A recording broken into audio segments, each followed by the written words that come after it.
రాజేష్ అని పేరు పెట్టుకున్నారా? రాజేష్ అని పేరు పెట్టుకున్నవారు ఈ వీడియోను చివరి వరకు చూడండి. ఎందుకంటే మీ జాతకం గురించి మీరు పూర్తిగా తెలుసుకోవాలనుకుంటే, మీ జాతకంలో అంశాలు ఏ విధంగా ప్రతికూలంగా ఉన్నాయో వ్యతిరేకంగా ఉన్నాయో తెలుసుకోవాలనుకుంటే ఒక్కసారి ఈ చార్టును కనుక ఫిల్ చేసి చూసుకున్నట్లయితే మీకు తెలిసిపోతుంది. ఇక్కడ రాజేష్ పేరుని కనుక మనం చాల్దియన్ సిస్టమ్ ప్రకారం వాల్యూస్ వేసుకుంటే ఈ విధంగా వస్తాయి.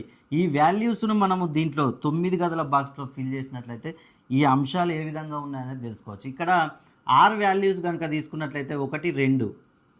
2 అంటే సంతానం, రాజేష్కి సంతానం కలుగుతుంది. ఏ అంటే 1 దీని వాల్యూ. వివాహం, రాజేష్కి వివాహం జరుగుతుంది. జే వచ్చేసింది. ఈ అంటే 5, 1, 2, 3, 4, 5. 5 అంటే సొంత గృహం, సొంత గృహం కట్టుకునే అవకాశం ఉంది.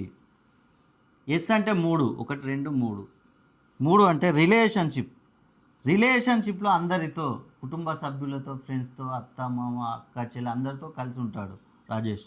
ఇక్కడ 5 వచ్చేసింది. ఇక్కడ మనం చూసుకుంటే 1, 2, 3, 5 ఇవి ఫిల్ అయినవి, అంటే మనకి అనుకూలంగా ఉండేటివి. రాజేష్కి ఫిల్ కానివి వ్యతిరేకంగా ఉండే అంశాలు. ఇక్కడ 4 ఫిల్ కాలేదు. 4 అంటే రుణ బాధలు, రుణ బాధలు ఎక్కువగా ఉంటాయి రాజేష్కి.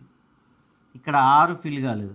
6 అంటే చదువు, రాజేష్ చాలా కష్టపడి చదువుతూ ఉంటాడు కానీ దానికి తగ్గ ప్రతిఫలం అనేది ఉండదు.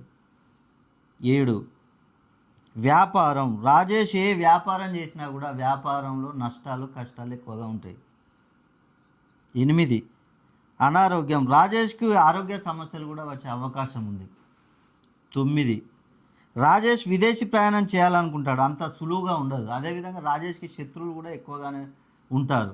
రాజేష్ పేరు పెట్టుకుంటే మీకు ఈ అంశాలు ఈ విధంగా తెలుసుకోవచ్చు. అదే పేరుని బట్టే కాకుండా మీరు మీ యొక్క డేట్ ఆఫ్ బర్త్ను పేరును కలిపి మెర్జ్ చేసుకొని చూసుకున్నట్లయితే మీకున్న అంశాలు ఏ విధంగా ఉన్నాయనేది మీరు తెలుసుకోవచ్చు.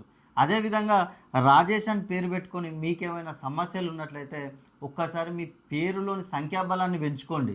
దాని ద్వారా మీకున్న సమస్యలు మొత్తం తెలిసిపోతాయి.